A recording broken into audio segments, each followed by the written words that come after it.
ప్రేమినులారా, ప్రియ స్నేహితులారా, సోదర సోదరి అందరికీ ప్రభు నామమున వందనములు. ఈ ఉదయకాలంలో ప్రభు దినమందు యెషయా గ్రంథం 54వ అధ్యాయం పోయిన దఫా మనం తొలిపాటుగా కొన్ని సంగతులు ధ్యానించా. ఈవేళ కూడా పార్ట్ 2గా సెకండ్ పార్ట్గా మనం కొన్ని సంగతులు ధ్యానించబోతున్నాం. శ్రద్ధగా ఆలకించి ప్రభు ద్వారా వాక్యం ద్వారా మేలు పొందాలని ప్రభుపక్షంగా మనవి చేస్తున్నాం. మీరు వాక్యం ద్వారా మేలు పొందాలని మా అపేక్ష. 54వ అధ్యాయం యెషయా గ్రంథం 11, 12, 13 వచనాలు మాత్రమే. 3 వచనాలు. ప్రయాసపడి గాలివాన చేత కొట్టబడి ఆదరణ లేక ఉన్నదానా, నేను నీలాంజనములతో నీ కట్టడమును కట్టుదు, నీలములతో నీ పునాదులను వేయుదును, మాణిక్య మనులతో నీ కోటకొమ్ములను, సూర్యకాంతములతో నీ గుమ్మములను కట్టుదు, ప్రశస్తమైన రత్నములతో నీకు సరిహద్దులు ఏర్పరుస్తును. నీ పిల్లలందరూ యెహోవా చేత ఉపదేశమందుదురు, నీ పిల్లలకు అధిక విశ్రాంతి కలుగును. ప్రభు తన దివ్యమైన వాక్కులు మన ఆత్మ నిమిత్తమై దీవించినట్లుగా చిన్న మాట ప్రార్థన. దయగల తండ్రి నాయన, చదవబడ్డ లేఖన భాగం మాకు దీవించండి. వినుచున్న మా ప్రియులను ఆదరించండి, ఆశీర్వదించండి. మా దేశమును, మా రాష్ట్రాలను, మా జిల్లాలను, మా ప్రాంతాలను కరోనాను తప్పించండి. మీ దీనదాసు బలపరచండి. యేసు ప్రభు దివ్యమైన నామమున అడిగి వేడుకొనుచున్నాము తండ్రి, ఆమేన్. పిల్లలారా, మనం చదువుకున్న వాక్య భాగంలో పోయినసారి మనం ధ్యానించిన వాక్య భాగమే. అది పార్ట్ 1గా, ఇప్పుడు ఇది పార్ట్ 2గా. అంశం పూర్తి కాలేదు కాబట్టి సెకండ్ పార్ట్గా మనము ధ్యానించబోతున్నాం. ప్రయాసపడి గాలివాన చేత కొట్టబడి ఆదరణ లేక ఉన్నదానా అని ప్రభు సంబోధిస్తున్నాడు. ఆదరణ లేకున్నదానా అని, కరుణిదానా అని, ప్రసవ వేదన పడినదానా అని, విడవబడిన దానా అని, నేను సర్వదా దొరసాని అయ్యుందని చెప్పుకొనుచున్నదానా అని, ఇలాంటి మాటలు స్త్రీలింగాన్ని గురించి ఒక రకంగా మరి వినడానికి ఇబ్బందికరంగా ఉంటే కూడా ఆ రకంగా పిలువబడ్డారు. ఇశ్రాయేలు జాతి లేక యూదా జనాంగం. ఓల్డ్ టెస్టిమెంట్ భక్తులు ప్రభువును విసర్జించి దూరమైపోయినప్పుడు ప్రభు వారి మీద కోపించినట్టుగా కూడా లేఖనాలను మనం గమనిస్తున్నాం. అనేక మార్లు చెరకు అప్పగించాడు. యూదా జనాంగమును బబులోనుకు 70 ఏళ్ల చెర, ఇశ్రాయేలు జాతి, ఇశ్రాయేలు ప్రజలను అశ్షూరుకు పంపించాడు. యూదా వారి కంటే మరి ఇశ్రాయేలు వారిని ముందుగా పంపాడు. అనేక మార్లు దేవుని చేత శిక్షించబడ్డారు. శిక్షించి రక్షించిన దేవదేవుని కొన్నిసార్లు మరచారు. మరవడం, మరీ మరలు కోల్పబడడం, మరీ వెనక్కి రావడం, త్రిప్పబడడం, మరీ పడడం, మరీ వెళ్ళడం, మరీ రావటం, దేవుడిని యెహోవా తిరిగి వారికి అప్పగించడం, తిరిగి వారు మొరపెట్టడం, తిరిగి రప్పించడం, ఇవన్నీ తరచుగా ఒక రకమైన మామూలుగా జరిగాయి. కానీ ఇక్కడ మనం గమనిస్తున్న నిమిషం మాత్రము నేను విసర్జిస్తుని, గొప్ప వాత్సల్యముతో నేను సమకూర్చుదను, మహోద్రేకము కలిగి నిమిషం మాత్రము నీకు విముఖుడనైతిని, నిత్యమైన కృపతో నీకు వాత్సల్యము చూపుదును అని నీ విమోచకుడు యెహోవా సెలవిస్తున్నాడు అంటూ, నోహ కాలమున జలప్రలయము గురించి నేను చేసినట్టు చేయుదును, జలములు భూమి మీదకి ఇకను పొర్లి రావని, నోహ కాలమున నేను ఒట్టు పెట్టుకున్నట్టు నీ మీద కోపముగా ఉండననియు నిన్ను గద్దింపననియు నేను ఒట్టు పెట్టుకొని ఉన్నాను. చూసారా ఇంత వాత్సల్యమో? అంతేకాకుండా నా కృప నిన్ను విడిచిపోదు, సమాధాన విషయమైన నా నిబంధన తొలగిపోదు అని నీ యందు జాలిపడి యెహోవా సెలవిస్తున్నాడు. ఎంత దయగల దేవుడు చూడండి. గొప్ప వాత్సల్యముతో నిన్ను సమకూర్చుదను, పైన నిమిషం మాత్రమే నేను విసర్జిస్తుని అని యెహోవా పిలుస్తున్నాడు. పర్వతములు తొలగిపోయినా, పర్వతములు తొలగిపోయినా, మెట్టలు తత్తరలేనను నా కృప నిన్ను విడిచిపోదు, సమాధాన విషయమైన నిబంధన తొలగిపోదు, సమాధాన విషయమైన నా నిబంధన తొలగిపోదు రద్దు కాజాల నిబంధన, భంగం కాజాల నిబంధన, ఎక్కువైన నిబంధన, శ్రేష్టమైన నిబంధన, క్రొత్త నిబంధన, పాత క్రొత్త నిబంధనలు యూదులకు యూదేతరులైన అన్యజనాంగమైన మనకును కలిపి ఆ క్రొత్త నిబంధన యేసుక్రీస్తు వారి కల్వరి ప్రశస్త రక్తధారల చేత కడుగుబడి విమోచించబడిన వారికి క్రొత్త నిబంధన, ఎక్కువైన నిబంధన, శ్రేష్టమైన నిబంధన, నా రక్తంలో క్రొత్త నిబంధన ఏర్పాటు చేశాడు అని నీ ఎందుకు జాలిపడుతున్నాడు, వాత్సల్యం చూపుతున్నాడు, కృప చూపుతున్నాడు, నేను విసర్జించనన్నాడు. ఎన్నో పెక్కు మాటలు ఇక్కడ ప్రభు మాట్లాడుతున్నాడు.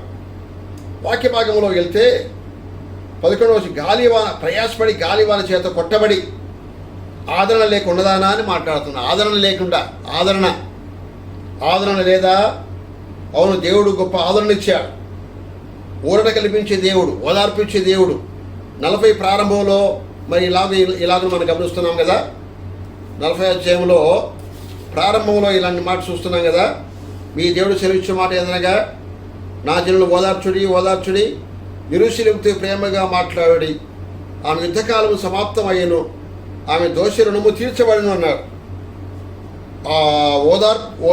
ఓదార్చుడి కంఫర్ట్ అనే మాట వాడుతున్నారు అక్కడ. నా జనులను ఓదార్చుడి. 65:2లో కూడా మరి ఇలాంటి మాట కనబడుతుంది కదా. 65:2లో కూడా ఇలాంటి మాట కనబడుతుంది. 65వ అధ్యాయం 2వ వచనములో మరి ఇలాంటి మాటనే మనము గమనిస్తున్నాం. 63:5లో 63వ అధ్యాయం 5వ వచనం 63:5లో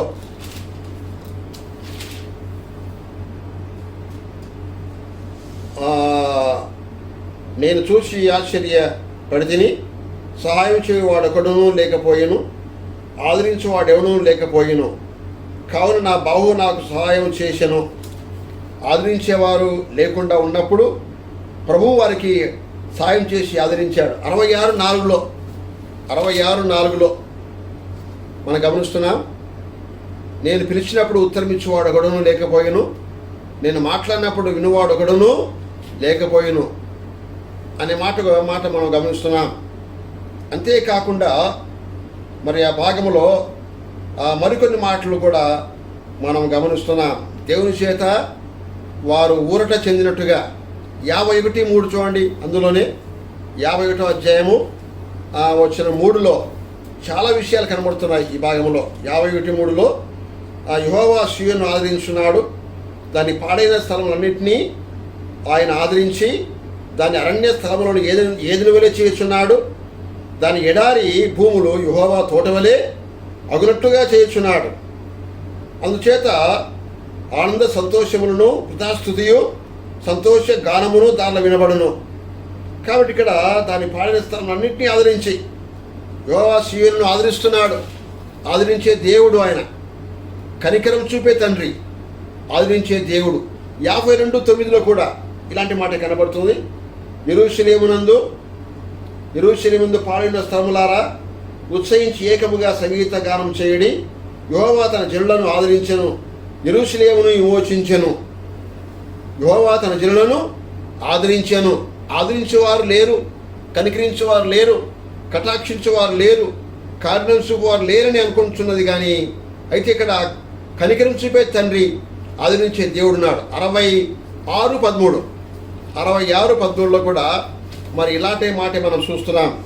66:13లో కూడా, ఒకరి తల్లి వారిని ఆదరించినట్లు నేను మిమ్మల్ని ఆదరించదను, యెరూషలేములోనే మీరు ఆదరింపబడెదరు. ఒకరి తల్లి వారిని ఆదరించినట్లు నేను మిమ్మల్ని ఆదరించదను.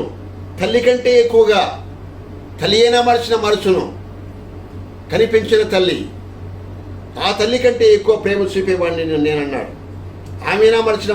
కానీ ఇక్కడ ఒకరి తల్లి వారిని ఆదరించినట్టుగా నేను మిమ్మల్ని ఆదరించదను, యెరూషలేములోనే నేను మిమ్మల్ని మీరు ఓదార్చబడుదురు అన్నాడు. అక్కడ 1 కొరింథీ పత్రిక 2 కొరింథీ పత్రిక 1వ అధ్యాయం 2 కొరింథీ పత్రిక 2వ అధ్యాయంలో ఎన్నో మాటలు మనం గమనిస్తున్నాం. 2 కొరింథీ పత్రికలో 1వ అధ్యాయం ప్రారంభంలో కదా 3 నుంచి 7 వరకు మనం గమనిస్తే దేవుని యొక్క కనికరాన్ని చూడగలం. ఆయన ఆదరణ కూడా మనం చూడగలం. కనికరము చూపు తండ్రి, సమస్తమైన ఆదరణ అనుగ్రహించు దేవుడు. అక్కడే తండ్రిగా ఉన్నాడు, అక్కడే దేవుడిగా ఉన్నాడు, దేవునిగా ఉన్నాడు. ఎక్కడ తండ్రో అక్కడ దేవుడు, ఎక్కడ దేవుడో అక్కడ తండ్రి. ఆయన తండ్రిగా, దేవునిగా, ప్రభువుగా, నాదునిగా, రక్షకునిగా, మన సృష్టికర్తగా, మన కర్తగా, మన భర్తగా ఉన్నాడు. ఇక్కడ కనికరం చూపు తండ్రి, సమస్తమైన ఆదరణ అనుగ్రహించు దేవుడు, మన ప్రభువైన యేసుక్రీస్తు తండ్రినైనా దేవుడు స్తుతింపడుగాక. దేవుడు మమ్మల్ని ఏ ఆదరణతో ఆదరించున్నాడో ఆ ఆదరణతో ఎట్టి శ్రమలో ఉన్న వారినైనా ఆదరించుటకు శక్తిగల వారు మగునట్లుగా ఆయన మా శ్రమనంతటిలో మమ్మల్ని ఆదరించున్నాడు. క్రీస్తు యొక్క శ్రమలు మా ఇందేలాగు విస్తరించున్నవో అలాగే క్రీస్తు ద్వారా ఆదరణయు మాకు విస్తరించున్నది. మేము శ్రమ పొందినను మీ ఆదరణ కొరకును రక్షణ కొరకును పొందుదము. మేము ఆదరణ పొందినను మీ ఆదరణ కొరకైనా పొందుదము. ఈ ఆదరణ మేము కూడా పొందుచున్నట్టు ఆ శ్రమలను ఓపికతో సహించుటకు కార్యసాధకమై ఉన్నది. మీరు శ్రమలలో ఎలాగూ పాలివారై ఉన్నారో అలాగే ఆదరణలోనూ పాలివారై ఉన్నారని ఎరుగుదుము కనుక మిమ్మల్ని గురించి మా నిరీక్షణ స్థిరమై ఉన్నదన్నారు. ఇక్కడ ఆ 3 నుంచి 7 వచనాలు, సుమారు 4 వచనాలు ఉన్నాయి. 12 మార్లు ఆదరణ అనే మాట వ్రాయబడింది ఇక్కడ, గమనించాలి. 2 కొరింథీ పత్రిక 1వ అధ్యాయం 3 నుంచి గమనిస్తే 12 మార్లు ఈ మాట పదే ఆదరణ అని మనకు కనబడుతుంది. అందుచేత ఇక్కడ శ్రమ ప్లస్ ఆదరణ ప్లస్ శక్తి, కార్యసాధకం కావాలంటే శక్తి కావాలి, శక్తి కావాలంటే ఆదరణ కావాలి, ఇవన్నీ కావాలంటే శ్రమ కూడా అవసరమే. శ్రమ చాలా అవసరం. ముందు కొలిమి, తర్వాత కలిమి ఇచ్చేవాడుగా ఉన్నాడు. ముందు శ్రమలు, కొలిమి వంటి శ్రమలు, ఇబ్బంది అనే కొలిమిలో నేను పరీక్షించానన్నాడు. బంగారుకు ఆ అగ్ని కొలిమి చాలా అవసరం కదా. ఆ కొలిమిలో పుటం వేయబడినట్టుగా బంగారం, అప్పుడు ప్యూరిఫై అవుతుంది బంగారం. మస్టుపోతుంది, డాగుపోతుంది, మల్లపోతుంది. ఎంత కాలుస్తే అంత, ఎంత కాల్చబడితే అంత ఆ మల్లమంతా పోతుంది, డస్ట్ అంతా పోతుంది, మల్లమంతా పోతుంది. అందువల్ల ఇక్కడ మనం గమనిస్తున్నాం, శ్రమ ముందు, తర్వాత ఆదరణ, తర్వాత శక్తి ఈజ్కోల్డ్ కార్యసాధకం. శ్రమ ప్లస్ ఆదరణ ప్లస్ శక్తి అనమాట. టోటల్గా ఈజ్కోల్డ్ కార్యసాధకం, సమస్తమైన ఆదరణ. 1. 2వ పాయింట్, మమ్మును ఏ ఆపదల్లో ఏ ఆదరణతో ఆదరించున్నాడో ఆ ఆదరణ అన్నాడు. అంతేకా 3వ మాట, శ్రమలలో ఉన్న వారిని ఆదరించే దేవుడు, శక్తిగల దేవుడు. మనం శక్తిగల వారు మగినట్టుగా ఆయన ఆదరిస్తున్నాడు అనే మాట గమనిస్తున్నాం. టోటల్గా మన శక్తివంతులు కావాలంటే ఆయన ఆదరణ అవసరము. అవి కావాలంటే దానికి ముందు శ్రమలు చాలా అవసరం. శ్రమలో కూడా ఆయన మనల్ని ఆదరిస్తున్నాడు, ఓదారుస్తున్నాడు, నడిపిస్తున్నాడు, బలపరుస్తున్నాడు, ఆదుకుంటున్నాడు. అందువల్ల ఆదరణకర్త, పరిశుద్ధాత్ముని గురించే మాటలు, ఆదరణకర్త అనే మాటలు మనం గమనిస్తున్నాం. ఆయన ఆదరణకర్తను ఆదరించే ఆదరణకర్తగా ఈ లోకాన్ని పంపాడు. యేసుక్రీస్తు వారు వెళ్ళిన తర్వాత ఆ పెంతుకొస్తున్నాడు, పరిశుద్ధాత్మ దేవుడి లోకానికి దిగి వచ్చాడు కదా. ఏసేవారి చేత పంపడ్డాడు. 14:26 మాట ఉంది యోహాను సువార్తలో. ఆదరణకర్త సమస్తము మీకు బోధించును అన్నాడు కదా. ఆ ఆదరణకర్త సమస్తము మీకు బోధించును. సమస్త 15:26 యోహాను సువార్తలో. నేను వెళ్ళని ఎడల ఆదరణకర్త మీ యొద్దకు రావడన్నాడు. 16:7 ఆదరణ కలిగినుడి. 2 కొరింథీ పత్రిక 13:11 ఆదరణ కలిగినుడి అన్నాడు. విశేషమైన ఆదరణ వారు పొందారు. 5 బ్రతికించినప్పుడు విశేషమైన ఆదరణ కలిగినట్టుగా మనం గమనిస్తున్నాం. ఆదరణకర్త దేవుడు అని మాట్లాడుతున్నారు. రోమా 15:6 సమస్తమైన ఆదరణకు కర్త మన దేవుడు. ఆదరించడంలో ఆయన కర్తగా ఉన్నాడు. సృష్టికర్త మాత్రమే కాదు, తండ్రి దేవుడు సమస్తమైన ఆదరణకు కర్తగా ఉన్నాడు. రోమా 15:6 ఒకరి విశ్వాసం చేత ఒకరము ఆదరణ కూడా పొందాలి. రోమా 1:11 కొలసై 2:2 ఆ మాట ఉన్నాయి. ఒకరి విశ్వాసం ద్వారా ఒకరితో ఒకరు సహకరించుకోవడం, ఒకరి విశ్వాసం చేత ఒకరు ఆదరణ పొందాలి. అవును, ఆదరణ పొందితిమి. 1 Thessalonians 3:7 ఆ మాట ఉంది. అలాగే ప్రార్థన చేయడం ద్వారా పరస్పరంగా ప్రార్థించే అనుభవం, ఆదరణ కొరకు, ఒకరి ఆదరణ కొరకు ఒకరు ప్రార్థించుకోవడం. ఎవరికి వారే ఏమైనా తీరు కాదు, ఒకరితో ఒకరు ఇన్విటేషన్ యాక్ట్ ఇది. అంతేకాదు, దీనులను ఆయన ఆదరించే దేవుడు మమ్మల్ని కూడా ఆదరించునని 2 కొరింథీ పత్రిక 7:6 రాయబడింది. అంతేకాకుండా ఓనేసిఫోరు అనేక మార్లు మమ్మను ఆదరించాను. పౌలు సాక్ష్యం ఇస్తున్నాడు ఇక్కడ 2 తిమోతి పత్రిక 1:16-17. ఓనేసిఫోరు అనే వ్యక్తి ఒక సహోదరుడు, ఒక విశ్వాసి, దేవుని దాసుడు, దీనదాసుడు. ఆయన అనేక పర్యాయములు, ఒక పర్యాయం కాదు, ఒకసారి 2 సార్లు కాదు, ఒక మారు కాదు, అనేక పర్యాయములు మమ్మను ఆదరించే దేవుని మనం కలిగి ఉన్నాం. అందువల్ల ఈ భాగంలో కూడా ఆయన ఆదరణ లేక అంటే ఆదరణ ఇస్తున్నాడు ఇక్కడ అన్నాడే కానీ ఆదరణ లేక ఉండదాని అన్నాడే కానీ పోనిచ్చాడా? పోనివ్వలేదు. అక్కడ నేరో టెంటు ప్రారంభంలో. ఇక్కడికి వచ్చేటప్పటికి ఒక బిల్డింగ్ కాదు, ఒక పట్టణాన్ని నిర్మిస్తున్న నీకోసం అన్నాడు ఇక్కడ. యూదులకు, యూదేతరులకు, నమ్మిన ఓల్డ్ టెస్టిమెంట్ భక్తులకు, న్యూ టెస్టిమెంట్ భక్తులకు, భక్తావళికి, భక్త జనానికి దేవుడు ఏర్పరచబోయే ఒక గోల్డెన్ సిటీ ఇన్ హెవెన్ ఏర్పాటు చేయబోతున్నాడు. అందువల్ల ఇక్కడ మనం గమనిస్తున్నాం, ఆదరణ లేకుండాదానా అంటూ నేను నీలాంజనముతో నీ కట్టడమును నేను కట్టుదున్నాను. నీలాంజనముతో నీ కట్టడం నేను. నీలాంజనం అనే మాట, ఈ నీలి అనే మాట గొప్ప మాటగా అంశముగా ఉంది బైబిల్లో. పోయినసారి కొంచెం 2 మాటలు చూసుకున్నాం, అంతవరకే ఎక్కువ మనం చూసుకున్న వాళ్ళం కాం. ఆ నీలి అనే మాట ఓ గొప్ప అంశముగా ఉంది ఓల్డ్ టెస్టిమెంట్లో. నీలి అనే మాట, నీలికాంతమైన సింహాసనం. నీలికాంతమైన సింహాసనం యెహెజ్కేలు గ్రంథము 1:26, అదే గ్రంథము 10:1. నీలికాంతమయమైన సింహాసనం ప్రభువుని యెహోవా దేవుని యొక్క, లేక దేవుడి తండ్రి దేవుని యొక్క సింహాసనం. ఎలాంటి సింహాసనం అంట? నీలికాంతమయమైన ఆ సింహాసనము. యెహెజ్కేలు 1:26, 10 తొలివచనం. ఈ రీతి రాసుకోవచ్చు కూడా. తర్వాత నీలి ధూమ్ర వర్ణములు గల వస్త్రములు వాటికున్నవి, నీవు చాందిని కప్పుకొందుగా అన్నాడు అక్కడ. నీలి ధూమ్ర వర్ణములు గల వస్త్రములు వాటికున్నవి, నీవు చాందిని గల కప్పు చాందినిగా నీవు వాటిని కప్పుకొందు అన్నాడు కదా. ఇక్కడ ఇర్మియా గ్రంథం 10:9. యెహెజ్కేలు 27:7. అట్లా నిర్గమాకాండం 35:35, నిర్గమాకాండం 38:23 కూడా మాటలున్నాయి. నీలము రంగు నీలిమి, అది యెహెజ్కేలు 20:13.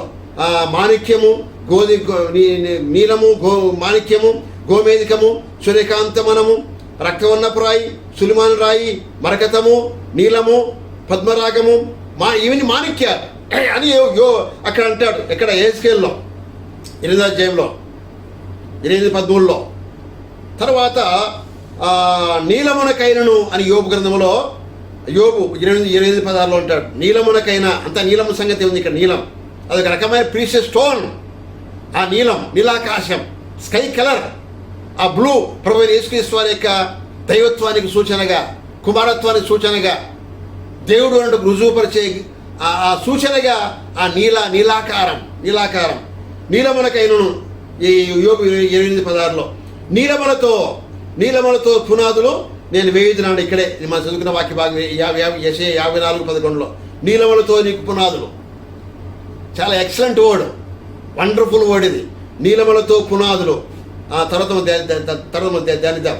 నీలం వంటిది వారి దేహ కాంతి, నీలం వంటిదని వారి దేహము కాంతి, నీలం వంటిదని విలాప వాక్యములు 4:7. ఇశ్రాయేలు జాతి యెరూషలేము పట్టణం పాడైపోయిన తర్వాత జనభరిత పట్టణం ఎట్లు ఏకాకి దుఃఖాక్రాంతమాయను విలాప వాక్యాలు ఇప్పుడు విలిపిస్తున్నాడు.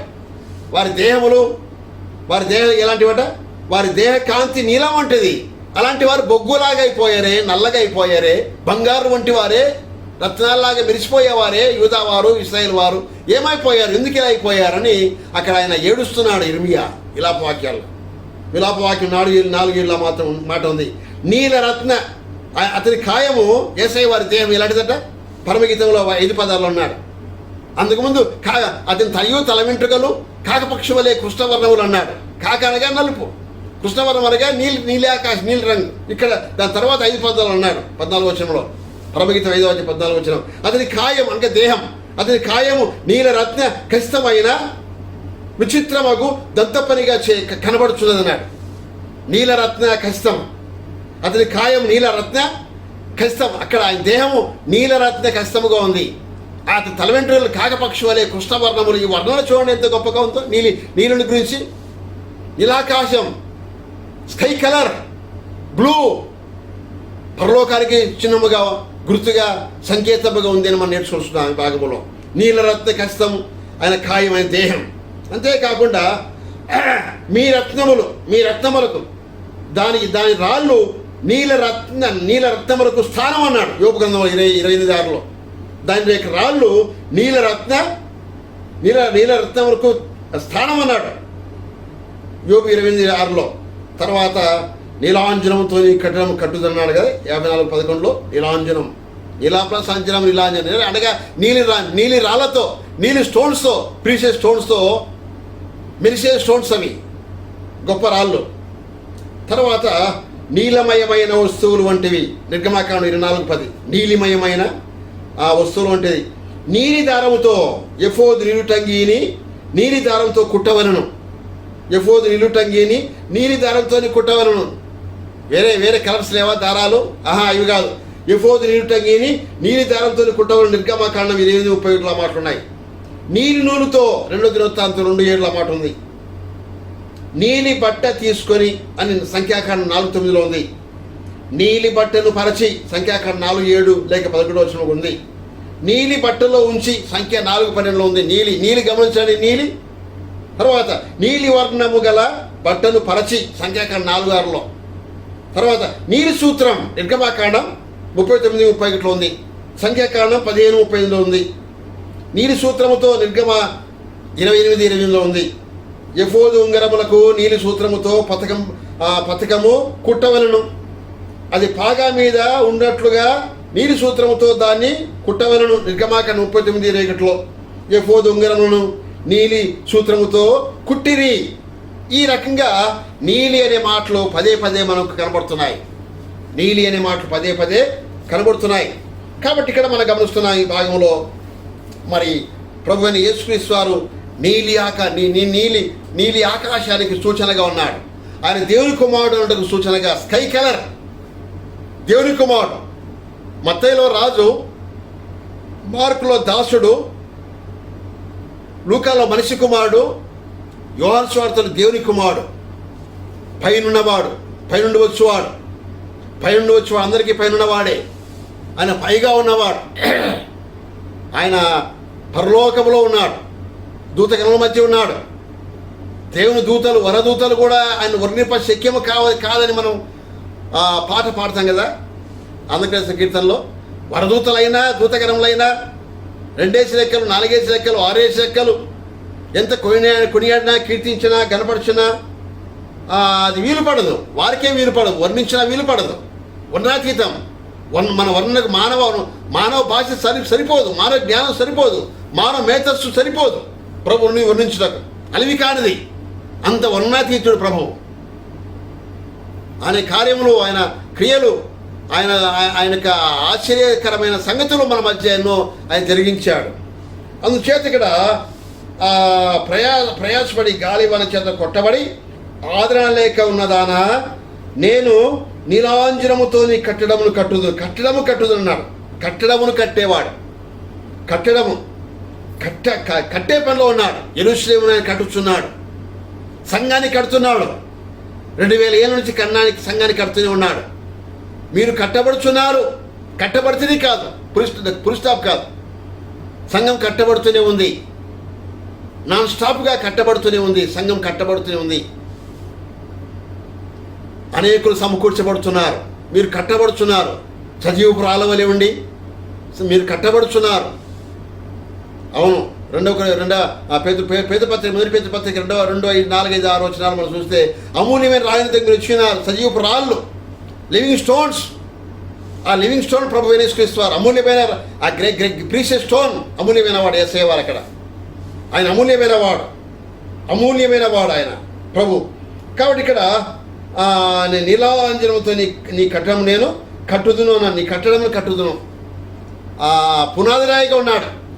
ఇదే యెషయా గ్రంథంలో 28వ అధ్యాయము 28-16లో చాలా గొప్పగా రాస్తున్నాడు కదా భక్త యెషయా.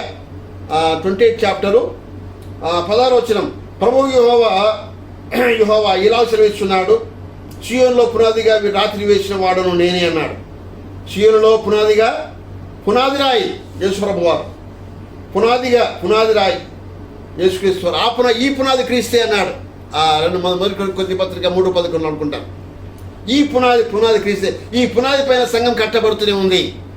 2000 ఏళ్ళ నుంచి కొత్త నిబంధన సంఘం ఆ పునాది మీద కట్టబడుతుంది. దేవుని పునాది ప్రవక్తలు వేశారు, అపోస్తలులు వేసిన పునాది మీద.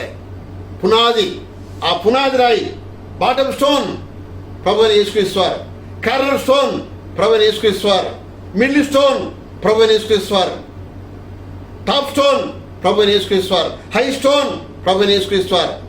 ఈ బండ మీద నా సంఘమును కట్టుదునన్నాడు. ఆ బండ ప్రభువైన యేసుక్రీస్తు వారు.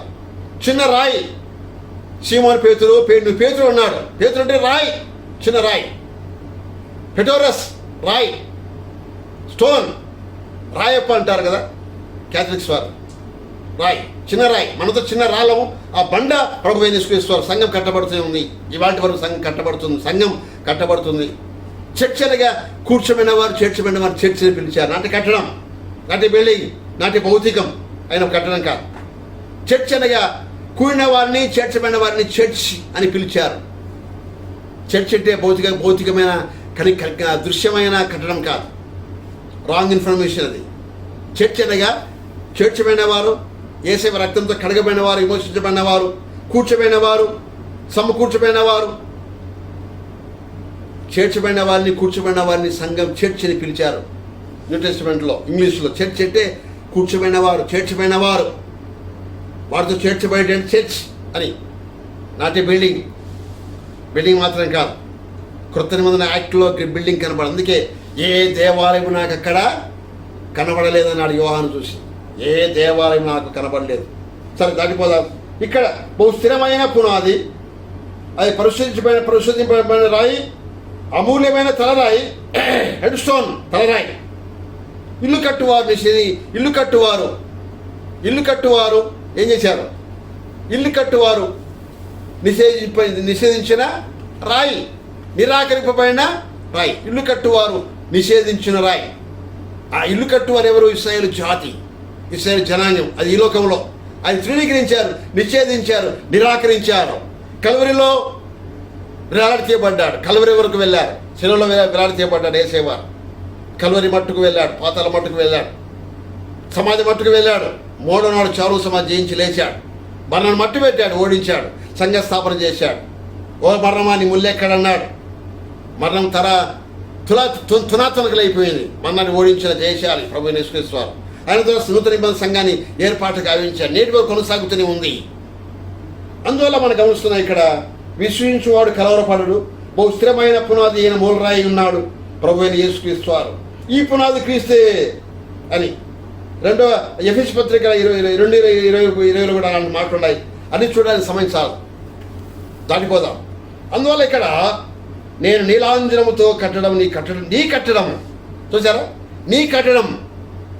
యూదా ప్రజలతో ఓల్డ్ టెస్టిమెంట్లో యూదా వారితో మాట్లాడుతున్నాడు, మనతో కూడా మాట్లాడుతున్నాడు. నీ కట్టడం నేను కడతా అన్నాడు. నీ కుటుంబాన్ని కడతా, నిన్ను కడతా, నీ జీవితాన్ని కడతా, నీ సంఘాన్ని కడతా. కట్టేవాడు ఆయన. సమస్త కట్టువాడు దేవుడే. నేను నాటి నేపాల్లో నీళ్లు పోసాను, వృద్ధి కలిసిన వాడు దేవుడే. నాటి వాళ్ళలోనైనా నీళ్లు పోయి వాళ్ళు ఏమీ లేదు ఇక్కడ. మనం చెప్పుకుంటాం అంతే, మన దగ్గర చాలా దండిగా ఉందని.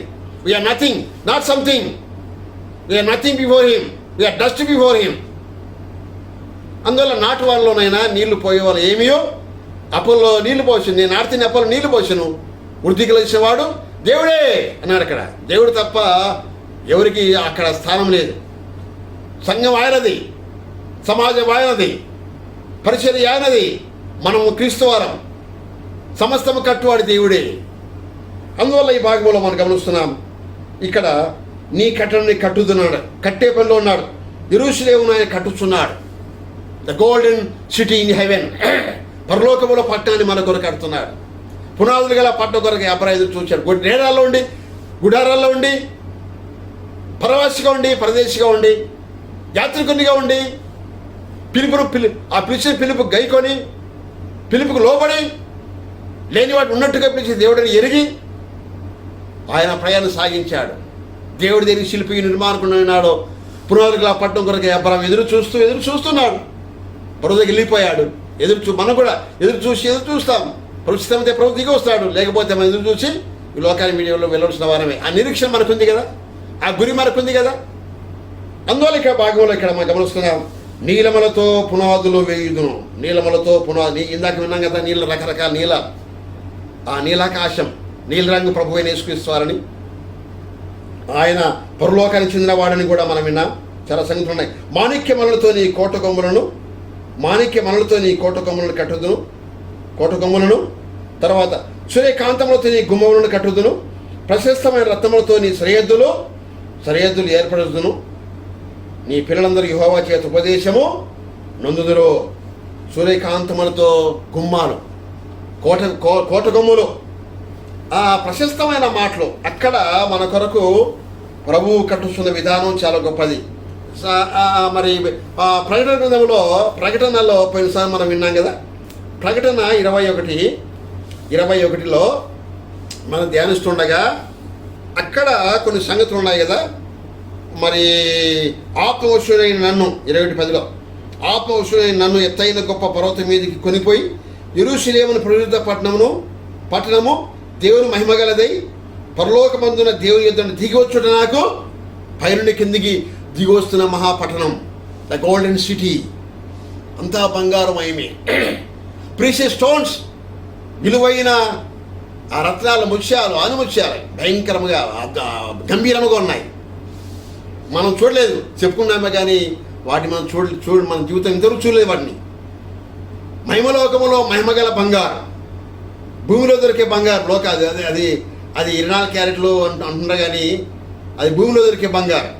కానీ మహిమలోకములో, దేవలోకములో, దేవుని లోకములో, పరలోకములో, మహిమలోకములో అది వేరు. ఆ బంగారం వేరు. అది అమూల్యమైన బంగారం. ఇన్ని క్యారెట్లు మనం చెప్పలేము.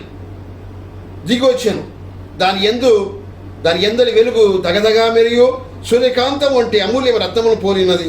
ఆ పట్టణం ఎత్తైన గొప్ప ప్రాకారం, 12 గుమ్మములు దానికి ఉండెను. ఎన్ని గుమ్మములు? 12 గుమ్మములు. మనం చూస్తాం చూడండి ఒక మాట ఇక్కడ, 12 గుమ్మములు కలవు. ఈ పట్టణంలో 7-12 కనబడుతున్నాయి చూడండి. ఒక 12 కాదు, 7-12. ఆ ప్రకటన గ్రంథం అంటేనే 7 సంఖ్య. సుమారు 56 సార్లు ఆ మాట ఉందనుకుంటా. 7 ముద్దలు, 7 పాత్రలు, 7 బోరలు, 7 నక్షత్రములు, 7 సంఘములు, అవునా? 7 నూతనమైన సంగతులు, తర్వాత 7 ధన్యతలు, అన్ని 7 దూతలు, తర్వాత 7 ఈ రకమైన మాట అనేక సార్లు మనం 56 సార్లు మనం గమనిస్తున్నాం. అయితే 7-12 కూడా ఉన్నాయి అందులో. 7-12, ఒక 12 గుమ్మములు కలవు. 1, 2 ఆ గుమ్మముల యొక్క 12 దేవదూతలు కలరు. 3 12 గుమ్మముల నామములు, 12 గోత్రముల నామములు ఆ గుమ్మముల మీద ఉండెను. అది 3వ మాట. 12 గోత్రముల నామములు ఆ గుమ్మముల మీద ఉండెను, 3వ మాట. 4వ 12 ప్రాకారమునకు 12 పునాదులు కలవు. 5వ 12 పునాదుల మీద 12 అపోస్తలుల పేర్లు కలవు. 6వ 12 గుమ్మములు 12 ముత్యములతో కట్టబడిను. 7వ 12 పునాదులు 12 రత్నములతో అలంకారం కూడా 12 ముత్యములతో రత్నములతో 12 రత్నములతో ఆ రత్నాల పేర్లు ఇవ్వబడాలి. అక్కడ రత్నాలు అన్నాడే కానీ రత్నములతో అలంకారం వాడి పేరు ఇవ్వలేదు ఇక్కడ. తర్వాత 12 పునాదులు ఆ పునాదులు మొదటి పునాది ఏమిటి? మొట్టమొదటి పునాది సూర్యకాంతపురాయి 19వ వచనంలో కదా, 27-19లో ప్రకటన 20వ అధ్యాయం. ఇది స్వచ్ఛమైన వెలుగునకు సంబంధం. సూర్యకాంతపురాయి ఇది స్వచ్ఛమైన వెలుగు అనగా ప్రభు వెలుగు. నమ్మిన వారమైన మనం కూడా వెలుగు సంబంధంగా మనం ఉండాలని దానికి మీనింగ్, దానికి అర్థం అన్నమాట. రెండవది నీలం. ఈ నీలం అనగా ఇది ఆకాశ వర్ణన. పరమగీతం ఇందాక మనం చూసినట్టుగా నీలి అతని కాయము నీల రత్న కష్టమని పరమగీతం 5 రాయబడింది కదా. ప్రభు యొక్క దేహానికి సూచనగా ఉంది, పోల్చబడింది కదా. ఇది పరలోకానికి కూడా సూచన, ప్రభువు సూచన, పరలోకానికి సూచన. ఆయన నమ్మిన వారమైన మనకు కూడా సూచనే చెప్పాలంటే. ఆయన పిల్లలు కూడా ఆయన పోలినట్టుగా మనం ఉన్నారు కదా. ఆయన సారూప్యము, ఆయన సామీప్యతకు మనం రావాలి కదా. అందువల్ల ఇక్కడ మనం గమనిస్తున్నాం. రెండవది నీలం, తర్వాత మూడవది యమునారాయి. 19వ వచనంలో యమునారాయి అనేది ఇది బూడిద రంగు లేక తెలుపు రంగు కలిసి ఉంటాయి. ఒకవైపు బూడిద రంగు లేక తెలుపు రంగు కలిదిగా ఉండేది. బూడిద రంగు లేక తెలుపు రంగు మిశ్రమంగా ఉన్నట్టుగా మనం గమనిస్తున్నాం. ఆ మూడవది యమునారాయి, ఆ రకంగా అది ప్రీషియస్ స్టోన్లా కనపడుతుంది, మెరుస్తూ ఉంటుంది. నాలుగవది పచ్చ, 19వ వచనంలోనే నాలుగవది పచ్చ, నాలుగవది పచ్చ, అది మరకతం. పచ్చ అనగా ఇది 4వ అధ్యాయంలో కనపడుతుంది, మరకతం అని కనపడుతుంది. మరకతం అని తర్జుమా చేశారు 4వ అధ్యాయంలో. ఆ పచ్చదనం అనేది నెమ్మది, పచ్చదనము, నెమ్మది, జీవము, సమాధానములకు సూచనగా ఉంది అని మనము నేర్చుకొనిస్తున్నాం. 5వది వైడూర్యం, 20వ వచనంలో 21-20లో 5వది వైడూర్యం. ఇది ఎరుపు ఆకు, ఎరుపు ఆకుపచ్చ రెండు మిశ్రమం అన్నమాట. ఇక్కడ ఎరుపు ఆకుపచ్చ మిశ్రమము. ఇది ఒక వెలుగునిచ్చే దీపానికి సంకేతంగా ఉంది. వెలుగిచ్చే దీపానికి అనగా దీపం నిత్యము వెలుగుచుండే వాళ్ళని చెప్పినట్టుగా ఆ యోహాను గురించి 5:35 యోహాను స్వార్థలో రాయబడింది కదా. ఆ నిత్యము వెలుగుచుండు దీపమై ఉండేను, ప్రజ్వలితున్నాడు, నిత్యం వెలిగే దీపంలాగా ఉన్నాడనే మాట యోహాను గురించి. మనం నిత్యం వెలగాలి. మనం కూడా వారి విషయం ఎంతో మనం కూడా వర్తిస్తున్నమాట. నిత్యం మనం వెలగాలి, దీపాన్ని సూచనగా ఉన్నాం మనం. I am light of the world అన్నాడు యేసయ్య. You are light of the world. ఆయన వెలుగైతే మనం కూడా వెలిగే, యోహాను వెలుగైతే మనం కూడా వెలిగే కదా అని బిళ్ళమైన మనం కూడా యేసు ప్రభు ద్వారా, యేసయ్య కలువ రక్తం ద్వారా కడగబడ్డాం కదా. అందువల్ల వెలుగుగా ఉండాలి, వెలుగుమాలుగా ఉండాలి. 6వది కెంపు, ఇది ఎరుపు రంగు కలదిగా ఉంది. ఎరుపు అనేది క్రీస్తు రక్తానికి సూచనగా, ద్రాక్షారసం సూచించేదిగా ఉంది. కల్వరి గుడిలో యేసయ్య వారు చిందించిన రక్తదారులకు సూచనగా ఆయన కల్వరిలో కార్చిన ఆ రక్తంలో మనం మన పాపాలు ఉదికి వేసుకోవాలి, కడుక్కోవాలి. మన పాపాలకు తీర్చేయబడతాయి, తొలగించబడతాయి, కడిగివేయబడతాయి, పరిశుద్ధమవుతాం, కడగబడాలి, విమోచించబడాలి. ఆ ఏడవది వచ్చేసి సువర్ణరత్నం. 7వ మాట వచ్చేసి సువర్ణరత్నం పునాది అనగా బంగారానికి సంకేతం. సువర్ణరత్నం అంటే బంగారం. అది విశ్వాసానికి సరిపోయే వాక్యముగా సూచనగా మనం గమనిస్తున్నాం. మొదటి పెద్దపత్రిక 1:7లో ఆ బంగారం, మన విశ్వాసాన్ని బంగారంతో పోల్చాడు. బంగారం. కీర్తనలు 19:10లో కూడా బంగారు కంటేను విస్తారమైన మేలు బంగారం కంటేను అనే మాట అక్కడ రాయబడింది. వాక్యము దేవుని యొక్క వాక్యం బంగారు పోల్చాడు. మన విశ్వాసాన్ని బంగారుతో పోలుస్తున్నాడు దేవుడు. మన విశ్వాసం బంగారు కంటే అధికమైంది. నశించిపోయే సువర్ణము కంటే మీ విశ్వాసము అధికమనే మాట మొదటి పెద్ద పత్రికలో 1:7లో మనం గమనిస్తున్నాం. అమూల్యమైన విశ్వాసం. అందువల్ల ఇక్కడ 8వది గోమేధికం, 21-20లో ఇది నీలము పచ్చ కలిపిన రంగుగా కనబడుతుంది. నీలము పచ్చ కలిపి కనబడేది దేవుని జ్ఞానానికి సూచనగా ఉంది. దైవ జ్ఞానాన్ని సూచించును. దేవుని యొక్క జ్ఞానాన్ని మనము అబ్టైన్ చేసుకోవాలి, రిసీవ్ చేసుకోవాలి. దైవ జ్ఞానం కలిగి ఉండాలి మనం. దైవ జ్ఞానం దేవుని జ్ఞానాన్ని సూచించే మాట కాదు. నీలము పచ్చ కలిపి ఉన్నాయి. అది అన్నము ద్వితి 4:6లో మాటలు ఉన్నాయి. అలాంటి మాట ఉంది. 9వది పుష్యరాగం అనగా ఇది ఆకుపచ్చ పసుపు రంగు కలదిగా గాజు వన్నె లాగా ఇది ఉంటుందన్నమాట. ఆకుపచ్చ పసుపు రంగు కలిసి ఉంటుంది. పుష్యరాగం అంటే ఆకుపచ్చ పసుపు కలిసి ఉంటుంది. ఇది గాజు వన్నె వలె ఉంటుంది. ఇది దైవజ్ఞానమును సూచించును.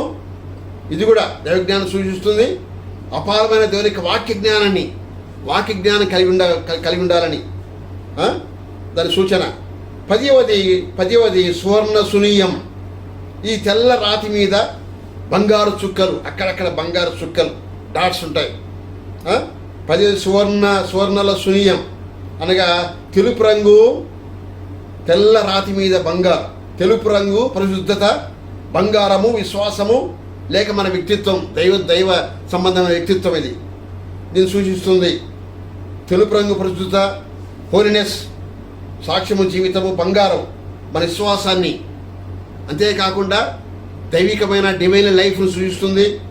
తర్వాత 11వది పద్మరాగం, 21-20లో పద్మరాగం అంటే ఇది ఊదారంగు నీలిరంగు కలిపి ఉంటుంది. ఇది ఊదా రంగు నీల రంగు పద్మరాగం అనేది ఊదా రంగు నీల రంగు కలిపి మిశ్రమముగా ఉంటుంది. ఇది దేవుని యొక్క నీతిని, దేవుని యొక్క తీర్పును సూచించేది. దేవుని నీతి అక్కడే దేవుని నీతి ఉంది, అక్కడ దేవుని యొక్క తీర్పు కూడా ఉంది. ఎక్కడ నీతి ఉందో అక్కడ తీర్పు కూడా ఉంది. జాగ్రత్త సుమా. అందువల్ల ఇది సూచిస్తుంది. ఫిలిప్పీ 3:9, 1 యోహాను పత్రిక 2:29లో ఆఖరి 12వది వచ్చేసి సుగంధం. ఇది ఊదా రంగు ఎరుపు రంగు కలిసిన మిశ్రమముగా ఉంది. ఈ ఊదా రంగు రాజరికాన్ని సూచిస్తుంది. రాజులైన యాజక సమూహమును దేవుని సొత్తు అయిన ప్రజలమై ఉన్నాము. ఆ ప్రభు రాజులకు రాజు అయితే నమ్మిన వారమైన మనము కూడా రాజులుగా ఆయన చేశాడు. రాజులైన యాజక సమూహమును దేవుని సొత్తు అయిన ప్రజలం రాజులముగా ఉన్నాం, యాజకులుగా మనం ఉన్నాం. అందువల్ల ఇక్కడ 12వది సుగంధం అనగా ఊదా రంగు ప్లస్ ఎరుపు రంగు కలిసిన మిశ్రమము. ఊదా రంగు రాజరికం సూచించును. యేసు ప్రభువుల వారు రాజులకు రాజు, ప్రకటన 11:17లో నమ్మిన వారు కూడా రాజులుగా చేయబడుదురు, మొదటి పేతురు పత్రిక 2:9లో. కాబట్టి ఇక్కడ యేసు ప్రభు వారికి ఏవైతే అన్వయించునో, ఏవైతే సరిపోయేగా ఉన్నావో అవన్నీ కూడా మనకు కూడా వర్తించేవిగా ఉన్నవని తద్వారా మనం నేర్పడుచున్నాం. కాబట్టి ఇక్కడ చదువుబడ్డ వేద వాక్య భాగంలో మరి యెషయా గ్రంథం 54వ అధ్యాయంలో ముగింపుకు వస్తున్నాం. మరి మాణిక్యములతో నీ కోట కొమ్ములను, సూర్యకాంతములతో నీ గుమ్మములను కట్టుదును, ప్రశస్తమైన రత్నములతో నీకు సరిహద్దులు ఏర్పరచుదును, నీ పిల్లలందరూ యెహోవా చేత ఉపదేశమునందుదురు. నీ పిల్లలు యెహోవా చేత ఉపదేశమునందుదురు. పిల్లలు దేవుని చేత ఉపదేశమునందుదురు.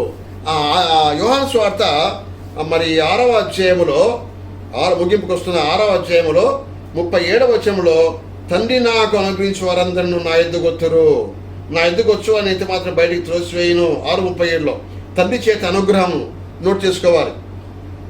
6:37లో 6:44లో నన్ను పంపిన తండ్రి వారిని ఆకర్షిస్తేనే కానీ ఎవడు నా యుద్ధకు రాలేడు. అంత్య దినమున నేను వారిని లేపుదును. తండ్రి చేత ఆకర్షణ. 37లో తండ్రి వలన అనుగ్రహము, 44లో తండ్రి చేత ఆకర్షణ, 45లో వారందరూ దేవుని చేత బోధింపబడుదురు అని ప్రవక్త లేఖనంలో రాయబడి ఉన్నది. కనుక తండ్రి వలన విని నేర్చుకున్న ప్రతి వాడు నా యుద్ధకు వచ్చును. అంటే తండ్రి చేత బోధించబడుట. తర్వాత 65లో మరియు ఆయన తండ్రి చేత వానికి కృప అనుగ్రహింపబడి ఉండకుంటే ఎవడు నా యుద్ధకు రాలేడని ఈ హేతును బట్టి మీతో చెప్పేదని తండ్రి చేత కృప అనుగ్రహం పొంది ఉండాలి. కృప. కాబట్టి ఇక్కడ తండ్రి చేత అనుగ్రహము, తండ్రి చేత ఆకర్షణ, తండ్రి చేత బోధ, తండ్రి చేత కృప, ఇవన్నీ కూడా దేవుని చేత మనం బోధించబడే వారం ఉండాలి. ఈ కలిగి ఉండాలి. మొట్టమొదట ఆయన ద్వారాతో రావాలి. తండ్రి చేత అనుగ్రహించి వారందరూ నా ఎద్దుకు వస్తుంటే ముందు మొట్టమొదటి ఆయన ఎద్దుకు రావాలి. వచ్చిన వారికి ఏం కలుగుతుంది? ఆకర్షణ. తర్వాత దేవుని చేత బోధ, తర్వాత కృప వెంబడి మనం కృప పొందే వారం ఉండబోతున్నాం. అందుచేత ఈ భాగంలో మనం ధ్యానిస్తున్నాం. మరి టీచింగ్ కూడా యేసుక్రీస్తు ద్వారా ఆయన బోధ. Christ is a teacher, very good teacher. 7:8 మత్తయి సువార్తలో, మార్కు సువార్త 4:2లో, యోహాను సువార్త 7:14-16లో ఆయన బోధించుట విధానం. 2వ యోహాను పత్రిక 9:10లో ముగింపుగా, 2వ యోహాను పత్రిక ఒకే అధ్యాయం కదా, 2వ యోహాను పత్రిక 9:10లో క్రీస్తు బోధ యందు నిలిచి ఉండక దాన్ని విడిచి ముందుకు సాగు ప్రతి వాడు దేవుని అంగీకరింపనివాడు. ఆ బోధ యందు నిలిచిండి వాడు తండ్రిని కుమారుని అంగీకరించేవాడు. ఎవడైనా ఈ బోధను తేక మీ యొద్దకు వచ్చిన ఎడల వాడిని మీ ఇంట చేర్చుకొనవద్దు, సొమ్ముని వంతు చెప్పనవద్దు. క్రీస్తు రోజులు వస్తున్నారు, వారి జాగ్రత్తగా ఉండాలి. క్రీస్తు బోధ యందు నిలిచి ఉండక దాన్ని విడిచి ముందుకు సాగు ప్రతివాడు దేవుని అంగీకరింపనివాడు. ఆ బోధ యందు మనం నిలిచి ఉండాలని ప్రభు కోరుతున్నాడు. పరిశుద్ధులకు ఒక్కసారి అప్పగించమైన బోధ అని యూదా రాస్తున్నాడు కదా, యూదా పత్రికలో. పరిశుద్ధులకు ఒక్కసారి అప్పగించమైన బోధ, దాని నిమిత్తమై పోరాడమని మాట్లాడుతున్నాడు. కాబట్టి ఇక్కడ నీ పిల్లలందరూ యెహోవా చేత ఉపదేశమునందుదురు. నీ పిల్లలకు అధిక విశ్రాంతి కదా. నా విశ్రాంతి లో వారు ప్రవేశించునని హెబ్రీ పత్రిక 4వ అధ్యాయంలో ప్రభు మాట్లాడుతున్నాడు. 4:3 అనుకుంటా, హెబ్రీ పత్రిక 4:3. 132లో కూడా 132:8 కూడా అన్ని మాటలు ఉన్నాయి. నా విశ్రాంతిలో వారు ప్రవేశించరు. దయగల దేవుడి మాట మన కొరకై బహుగా దీవించునుగాక. దయగల తండ్రి నాయన, చదవబడ్డ వినిపించబడ్డ లేఖన భాగం దర్శించండి, మా కొరకు దీవించమని మా ప్రియులందరూ వినుచున్నారు. విన్న వారందరినీ కుటుంబాల పరంగా వారి సంతానమును ఆశీర్వదింపజేయమని, కాపాడమని, సంఘమును దర్శించమని, మమ్మల్ని కాపాడమని, దీవించాలని ఈ కుమారుడు మా ప్రభు అయిన క్రీస్తు యేసు వారి శ్రేష్టమైన మనోహరమైన దివ్యమైన నామమున అడిగి వేడుకొంటున్నాము తండ్రి. ఆమేన్.